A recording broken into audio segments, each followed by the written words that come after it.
Welcome to the I Can't Sleep podcast, where I read random articles from across the web to bore you to sleep with my soothing voice. I'm your host, Benjamin Boster. Today's episode is from a Wikipedia article titled Olympus Mons. Olympus Mons, Latin for Mount Olympus, is an enormous shield volcano on the planet Mars. The volcano has a height of over 21.9 kilometers, as measured by the Mars Orbiter Laser Altimeter, MOLA. Olympus Mons is about 2.5 times Mount Everest's height above sea level. It is one of the largest volcanoes, the tallest planetary mountain, and the second tallest mountain currently discovered in the solar system, comparable to Silvia on Vesta. It is often cited as the largest volcano in the solar system. However, by some metrics, other volcanoes are considerably larger. Alba Mons, northeast of Olympus Mons, has roughly 19 times the surface area, but is only about 1/3 the height. Pele, the largest known volcano on Io, is also much larger at roughly 4 times the surface area, but is considerably flatter. Additionally, Tarsus Rise, a large volcanic structure on Mars, of which Olympus Mons is a part, has been interpreted as an enormous spreading volcano. If this is confirmed, Tarsus would be by far the largest volcano in the solar system. Olympus Mons is the youngest of the large volcanoes on Mars, having formed during Mars's Hesperian period, with eruptions continuing well into the Amazonian. It had been known to astronomers since the late 19th century as the albedo feature Nix Olympica, Latin for Olympic snow. Its mountainous nature was suspected well before space probes confirmed its identity as a mountain. The volcano is located in Mars's western hemisphere just off the northwestern edge of the Tarsus Bulge. The western portion of the volcano lies in the Amazonas quadrangle, and the central and eastern portions in the adjoining Tarsus quadrangle. 2 impact craters on Olympus Mons have been assigned provisional names by the International Astronomical Union. They are the 15.6 kilometer diameter Karzak crater and the 10.4 kilometer diameter Pangbosh crater. The craters are notable for being 2 of several suspected source areas for shergottites, the most abundant class of Martian meteorites. Description: as a shield volcano, Olympus Mons resembles the shape of the large volcanoes making up the Hawaiian Islands. The edifice is about 600 kilometers wide. Because the mountain is so large, the complex structure at its edges, allocating a height to it, is difficult. Olympus Mons stands 21 kilometers above the Mars global datum, and its local relief, from the foot of the cliffs which form its northwest margin to its peaks, is over 21 kilometers, a little over twice the height of Mauna Kea as measured from its base on the ocean floor. The total elevation change from the plains of Amazonas Planitia, over 1,000 kilometers to the northwest, to the summit approaches 26 kilometers. The summit of the mountain has 6 nested calderas, collapsed craters, forming an irregular depression 60 kilometers by 80 kilometers across, and up to 3.2 kilometers deep. The volcano's outer edge consists of an escarpment or cliff up to 8 kilometers tall, although obscured by lava flows in places. A feature unique among the shield volcanoes of Mars, which may have been created by enormous flank landslides.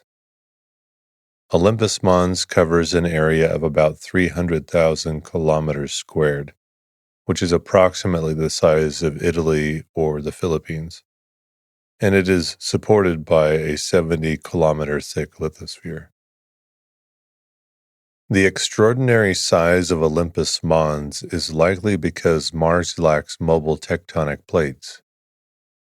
Unlike on Earth, the crust of Mars remains fixed over a stationary hotspot, and a volcano can continue to discharge lava until it reaches an enormous height.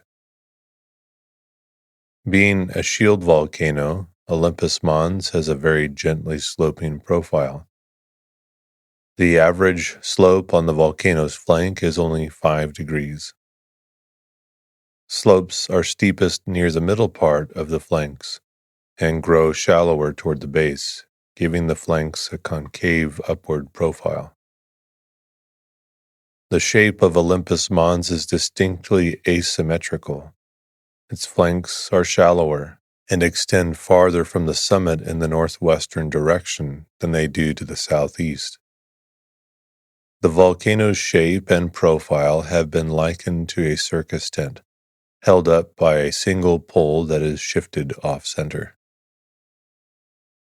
Due to the size and shallow slopes of Olympus Mons, an observer standing on the Martian surface would be unable to view the entire profile of the volcano, even from a great distance. The curvature of the planet and the volcano itself would obscure such a synoptic view. Similarly, an observer near the summit would be unaware of standing on a very high mountain, as the slope of the volcano could extend far beyond the horizon, a mere 3 kilometers away. The typical atmospheric pressure at the top of Olympus Mons is 72 pascals, about 12% of the average Martian surface pressure of 600 pascals. Both are exceedingly low by terrestrials' standards. By comparison, the atmospheric pressure at the summit of Mount Everest is 32,000 pascals, or about 32% of Earth's sea level pressure. Even so, high-altitude orograph clouds frequently drift over the Olympus Mons summit, and airborne Martian dust is still present. Although the average Martian surface atmospheric pressure is less than 1% of Earth's, the much lower gravity of Mars increases the atmosphere's scale height. In other words, Mars's atmosphere is expansive and does not drop off in density with height as sharply as Earth's.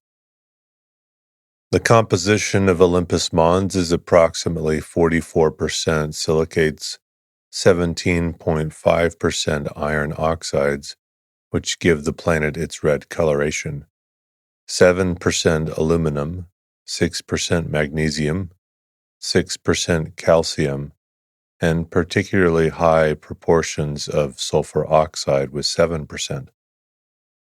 These results point to the surface being largely composed of basalts and other mafic rocks, which would have erupted as low viscosity lava flows, and hence lead to the low gradients on the surface of the planet.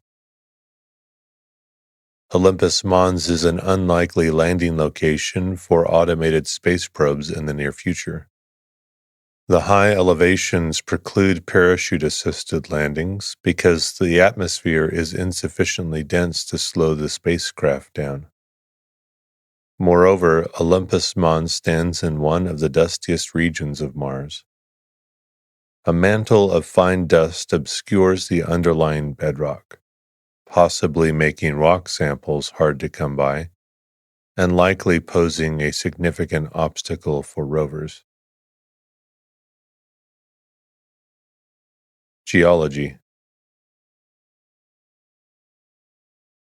Olympus Mons is the result of many thousands of highly fluid basaltic lava flows that poured from volcanic events over a long period of time. The Hawaiian Islands exemplify similar shield volcanoes on a smaller scale. Like the basalt volcanoes on Earth, Martian basaltic volcanoes are capable of erupting enormous quantities of ash. Due to the reduced gravity of Mars compared to Earth, there are lesser buoyant forces on the magma rising out of the crust. In addition, the magma chambers are thought to be much larger and deeper than the ones found on Earth. The flanks of Olympus Mons are made up of innumerable lava flows and channels. Many of the flows have levees along their margins. The cooler outer margins of the flows solidify, leaving a central trough of molten flowing lava. Partially collapsed lava tubes are visible as chains of pit craters, and broad lava fans formed by lava emerging from intact surface tubes are also common.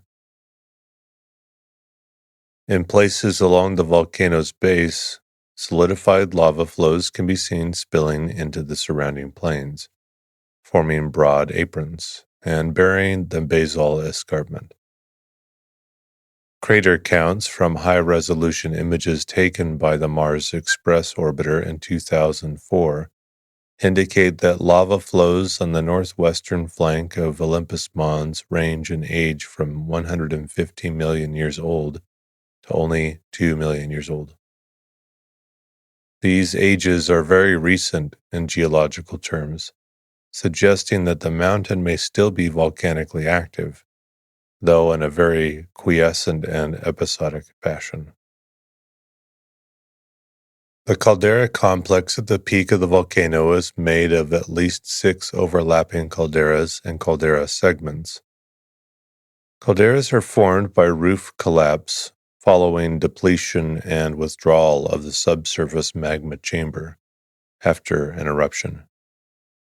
Each caldera thus represents a separate pulse of volcanic activity on the mountain. The largest and oldest caldera segment appears to have formed as a single large lava lake. Using geometric relationships of caldera dimensions from laboratory models, scientists have estimated that the magma chamber associated with the largest caldera on Olympus Mons lies at a depth of about 32 kilometers below the caldera floor. Crater size frequency distributions on the caldera floors indicate the caldera range in age from 350 million years ago to about 150 million years ago, all probably formed within 100 million years of each other. Olympus Mons is asymmetrically structured as well as topographically. The longer, more shallow northwestern flank displays extensional features, such as large slumps and normal faults. In contrast, the volcano's steeper southeastern side has features indicating compression, including step-like terraces in the volcano's mid-flank region, interpreted as thrust faults, and a number of wrinkle ridges located at the basal escarpment. Why opposite sides of the mountain should show different styles of deformation may lie in how large shield volcanoes grow laterally, and in how variations within the volcanic substrate have affected the mountain's final shape. Large shield volcanoes grow not only by adding material to their flanks as erupted lava, but also by spreading laterally at their bases. As a volcano grows in size, the stress field underneath the volcano changes from compressional to extensional. A subterranean rift may develop at the base of the volcano, causing the underlying crust to spread apart. If the volcano rests on sediments containing mechanically weak layers, e.g. beds of water-saturated clay, detachment zones may develop in weak layers. The extensional stresses in the detachment zones can produce giant landslides and normal faults on the volcano's flanks, leading to the formation of a basal escarpment. Further from the volcano, these detachment zones can express themselves as succession of overlapping, gravity-driven thrust faults. This mechanism has long been cited as an explanation of the Olympus Mons aerial deposits. Olympus Mons lies at the edge of the Tarsus Bulge, an ancient, vast volcanic plateau likely formed by the end of the Neocean period. During the Hesperian, when Olympus Mons began to form, the volcano was located on a shallow slope that descended from the high in Tarsus into the northern lowland basins. Over time, these basins received large volumes of sediment eroded from Tarsus and the southern highlands. The sediments likely contained abundant Neocean age phyllosilicates, clays, formed during an early period on Mars when surface water was abundant, and were thickest in the northwest where basin depth was greatest. As the volcano grew through lateral spreading, low-friction detachment zones preferentially developed in the thicker sediment layers to the northwest, creating the basal escarpment and widespread lobes of the aureole material. Spreading also occurred to the southeast. However, it was more constrained in the direction by the Tarsus rise, which presented a higher friction zone at the volcano's base. Friction was higher in that direction because the sediments were thinner and probably consisted of coarser-grained material, resistant to sliding. The component and rugged basement rocks of Tarsus acted as an additional source of friction.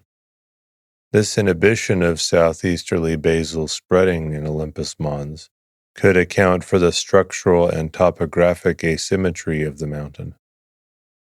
Numerical models of particle dynamics involving lateral differences in friction along the base of Olympus Mons have been shown to reproduce the volcano's present shape and asymmetry fairly well. It has been speculated that the detachment along the weak layers was aided by the presence of high-pressure water in the sediment-poor spaces, which would have interesting astrobiological implications. If water-saturated zones still exist in sediments under the volcano, they would likely have been kept warm by a high geothermal gradient and residual heat from the volcano's magma chamber. Potential springs or seeps around the volcano would offer exciting possibilities for detecting microbial life. Early observations and naming. Olympus Mons and a few other volcanoes in the Tarsus region stand high enough to reach above the frequent Martian dust storms recorded by telescopic observers as early as the 19th century. The astronomer Patrick Moore pointed out that Schiaparelli had found that his Nodus Gordus and Olympic snow were almost the only features to be seen during the dust storms, and guessed correctly that they must be high. The Mariner 9 spacecraft arrived in orbit around Mars in 1971 during a global dust storm. The first objects to become visible as the dust began to settle, the tops of the Tarsus volcanoes, demonstrated that the altitude of these features greatly exceeded that of any mountain found on Earth, as astronomers expected. Observations of the planet from Mariner 9 confirmed that Nix Olympica was a volcano. Ultimately, astronomers adopted the name Olympus Mons for the albedo feature known as Nix Olympica. Regional setting and surrounding features. Olympus Mons is located between the northwestern edge of the Tarsus region and the eastern edge of Amazonas Planitia. It stands about 1,200 kilometers from the other three large Martian shield volcanoes, collectively called the Tarsus Montes, Arzia Mons, Pavonis Mons, and Olympus Mons. The Tarsus Montes are slightly smaller than Olympus Mons. A wide annular depression or moat about 2 kilometers deep surrounds the base of Olympus Mons and is thought to be due to the volcano's immense weight pressing down on the Martian crust. The depth of this depression is greater on the northwest side of the mountain than on the southeast side. Olympus Mons is partially surrounded by a region of distinctive grooved or corrugated terrain known as the Olympus Mons aureole. The aureole consists of several large lobes. Northwest of the volcano, the aureole extends a distance of up to 750 kilometers and is known as the Lycus Sulci. East of Olympus Mons, the aureole is partially covered by lava flows, but where it is exposed, it goes by different names, Giga Sulci, for example. The origin of the aureole remains debated, but it was likely formed by huge landslides, or gravity-driven thrust sheets that sloughed off the edges of the Olympus Mons shield.